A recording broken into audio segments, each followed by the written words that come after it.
4 মাস পেরিয়ে গিয়েছে, আর কতদিন অপেক্ষা, আর কতদিন আপনাদের এই প্রতিবাদ মিছিল? সেটা তো আমরা জানি না, তবে যতদিন না বিচার পাবো, ন্যায় বিচার পাবো, ততদিন আমরা রাস্তায় থাকবো, আন্দোলন করব, রাজপথে থাকবো। আজ আরজিকর কাণ্ডের 4 মাস পূর্ণ হলো। আরজিকর মেডিকেল থেকে শ্যামবাজার পর্যন্ত মিছিল করলো West Bengal junior doctors front. আর অন্যদিকে আরজিকর কাণ্ডে 13ই ডিসেম্বর পর্যন্ত জেল হেফাজত হলো সন্দীপ ঘোষ এবং অভিজিৎ মণ্ডলের। খুন এবং ধর্ষণের ঘটনার পেছনে সঞ্জয়কে সামনে রেখে দুজনের ষড়যন্ত্রের অভিযোগ সামনে এসেছে। প্রমাণ নষ্টের চেষ্টা হয়েছে, প্ররোচনা বা ধামাচাপা দেওয়ার চেষ্টা হয়েছিল কিনা তা খতিয়ে দেখা হচ্ছে বলে আদালতে সওয়াল করেছে সিবিআই। জানাচ্ছেন 4 মাস পেরিয়ে গিয়েছে, আর কতদিন অপেক্ষা, আর কতদিন আপনাদের এই প্রতিবাদ মিছিল? সেটা তো আমরা জানি না, তবে যতদিন না বিচার পাবো, ন্যায় বিচার পাবো, ততদিন আমরা রাস্তায় থাকবো, আন্দোলন করব, রাজপথে থাকবো। যেখানে জয়নগরের মতো জায়গায় তড়িঘড়ি করে একটা বিচারের জায়গা এলো, আমাদের একটা আশা দেখাচ্ছে, সেখানে আরজিকরের বিচার কেন হচ্ছে না? কমন প্রশ্ন মানুষের। এই জন্য হচ্ছে না এখানে প্রভাবশালীরা জড়িত আছে, এই জন্য হচ্ছে না এখানে অন্যায় ক্রাইম সিনটাকে ধামাচাপা দেওয়ার চেষ্টা হয়েছে, এই জন্য হচ্ছে না এখানে থ্রেড কালচারে যারা অভিযুক্ত ছিল, যাদেরকে আপনার ফিঙ্গারপ্রিন্ট বলে আইপিএস অফিসে চালিয়ে দেওয়ার চেষ্টা করেছিল, তারা আজকের মেডিকেল কাউন্সিলের মাথায় বসছে। তো এই কোশ্চেনগুলো সাধারণ মানুষের আছে, এবং বিচার আমরা যেমন বিচার ছিনিয়ে আনবো বলে প্রতিজ্ঞা করেছিলাম, সেই প্রতিজ্ঞায় আমরা রাস্তায় আছি। ভোটে অশান্তির বাংলায় এবার সমবায় ভোটেও কেন্দ্রীয় বাহিনী দিয়ে রবিবার কাঁথিতে সমবায় ব্যাংকের ভোট গ্রহণ। সমবায় ব্যাংকের ভোট নিয়ে বেনজির নির্দেশ এবার সর্বোচ্চ আদালতের।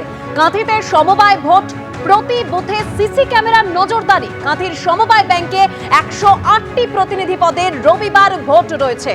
দুই প্রতিনিধি আমার সঙ্গে এই মুহূর্তে সরাসরি রয়েছেন, একদিকে সৌভিক মজুমদার, অন্যদিকে নিউজ রুম থেকে সরাসরি রয়েছেন অতনু হালদার। অতনু, আমি তোমার কাছে আসছি, তার আগে সুপ্রিম কোর্টের এই যে বেনজির নির্দেশ, ঠিক কি নির্দেশ দেওয়া হলো সর্বোচ্চ আদালতের তরফে? সৌভিক। দেখো, সুপ্রিম কোর্টের তরফ থেকে এই নির্দেশে বলা হয়েছে যে কাঁথি সমবায় ব্যাংকের যে নির্বাচন আগামী রবিবার হবে, সেই নির্বাচনে 241টি ভোটগ্রহণ কেন্দ্রের মধ্যে 5টি ভোটগ্রহণ কেন্দ্রে কেন্দ্রীয় বাহিনী মোতায়েন করতে হবে, অর্থাৎ একেবারে বেনজির নির্দেশ। এখন তুমি জানো যে 241টি ভোটের মধ্যে এই 5টি কেন্দ্রে কেন কেন্দ্রীয় বাহিনী মোতায়েন করতে হবে? তার কারণ সুপ্রিম কোর্টে যখন এই মামলা দায়ের হয়, সেই সময় স্পষ্টত বলা হয়েছিল যে 241টি কেন্দ্রের মধ্যে এই 5টি কেন্দ্র হঠাৎ করেই বদল করা হয়েছে, এবং যুক্তি হিসেবে দেখানো হয়েছিল যে সেখানে সর্বভারতীয় একটি পরীক্ষা রয়েছে, এবং সেই কারণে আগে থেকে যে নির্ধারিত যে বুথগুলো ছিল সেই ভোটগ্রহণ কেন্দ্রগুলো এই মুহূর্তে পাওয়া সম্ভব হচ্ছে না।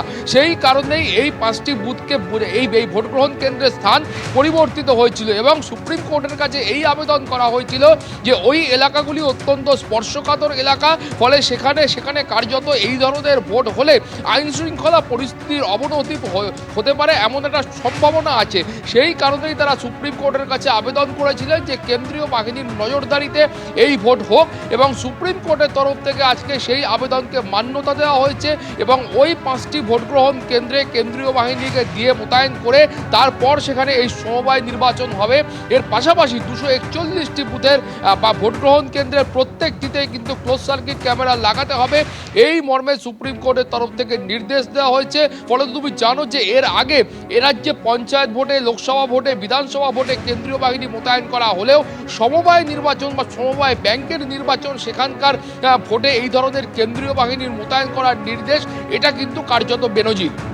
একেবারে সৌভিক, তুমি আমাদের সঙ্গে থাকো। আমরা দেখেছিলাম সমবায় ব্যাংকের নির্বাচনকে ঘিরে কি উত্তপ্ত পরিস্থিতির সৃষ্টি হয়েছিল, নন্দীগ্রামে বোমাবাজি হয়েছিল, আর এবার রবিবার কাঁথিতে এই সমবায় ব্যাংকের ভোট গ্রহণ রয়েছে এবং কেন্দ্রীয় বাহিনী দিয়ে সেই ভোট গ্রহণ হবে, এরকমই নির্দেশ সর্বোচ্চ আদালতের। এ নিয়ে শুভেন্দু অধিকারী এবং কুণাল ঘোষ কি বলছেন শোনাবো পরপর। সুপ্রিম কোর্ট একটা সাধারণ কোঅপারেটিভ নির্বাচন, যেখানে অংশীদার শেয়ার হোল্ডাররা ভোটার, যেখানে ব্যালটে নির্বাচন হয়, যেখানে সিরিয়াল নাম্বারের উপর ছাপ মারতে হয়, সিম্বল থাকে না, সরাসরি পার্টির ইনভলভমেন্ট নেই, সেখানে প্যারামিলিটারি ফোর্স দিয়ে ভোট করতে বলছেন। এবং সুপ্রিম কোর্ট বুঝে গেছে এই বাংলাতে গণতান্ত্রিক পদ্ধতিতে নির্বাচন হয় না। এটা লজ্জা, লজ্জা, লজ্জা। না, এগুলো তো নিশ্চয়ই প্রশাসনিক ব্যাপার, তারা বলবেন। এখন যদি কেউ ঠিক করে নেয় যে কোনো জায়গায় আমরা গন্ডগোল করব। গতকাল তো নন্দীগ্রামে গন্ডগোল করেছে, বিজেপি হামলা করেছে, আমাদের ছেলে মারা গেছে। তো যারা গন্ডগোল করছে তারাই আবার গিয়ে আবার কেন্দ্রীয় বাহিনী চাইছে। এগুলো সব মানে রাজনৈতিক নানা ধরনের কাণ্ড কারখানা। অত গন্ডগোল করে কি হলো? একটা কর্মীর প্রাণ চলে গেল তৃণমূলের, কিন্তু ভোটটা তো বিজেপি জিততে পারেনি। কেন্দ্রীয় বাহিনী কানুক আর যাই থাকুক, তৃণমূল কংগ্রেস জনগণের সঙ্গে আছে, জনগণ তৃণমূলের সঙ্গে আছে। ফলে ওইসব কেন্দ্রীয় বাহিনী টাইনি যেখানেই থাকুক, জিতবে কারা? তৃণমূল কংগ্রেস।